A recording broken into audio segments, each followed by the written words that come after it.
Wale ambao ni wanasiasa wengine huko nimesikia pia wako na mpango. Ati mpango yao ni kuambia Gen Z mwende mulete fujo, mujiandikishe mupige kura, watu muwapigie kura. Mimi nataka niulize wewe, mtu ambaye ni bure, unachochea vijana wetu waende wafanye fujo, unawaambia waende wakupigie kura, alafu hawa vijana nini chao? Huna mpango ya kijana yeyote. Wewe uko na mpango yako, ni yako kutumia hawa vijana. Kwanza nilisikia mwingine juzi ati anawaambia vijana, nyinyi nikienda mahali mchukue rungu na panga mkuje muni protect.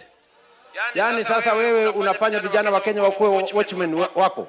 Wakati unajivinjari unaenda kutafuta mambo yako na bibi yako, unawaambia vijana wa Kenya wakuje wakulinde. Kwani wewe hao watu wako na wazimu sana.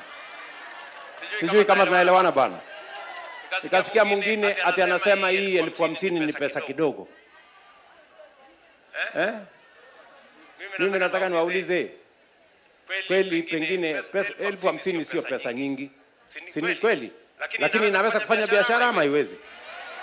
Inaweza kufanya biashara ama haiwezi? Na niliwakumbusha jana maneno ya Biblia inasema, Zakaria 4:10 inasema, do not despise humble beginnings. Mambo yote yanaweza kuanzia mahali padogo and we can go very far. Tunaelewana jameni? Tuko pamoja? So mimi nataka niwaulize viongozi, jameni, kama hamuna kitu ya kupanga ya hawa vijana, wachaneni na vitisho, wachaneni na uchochezi. Hawa vijana they want a future. Wanataka kujua ajira itapatikana wapi. Wanataka kujua masomo wataendelea namna gani. Wanataka kujua biashara watafanya namna gani na watapata usaidizi wa aina gani kutoka serikali yao. And that is what we are going to do.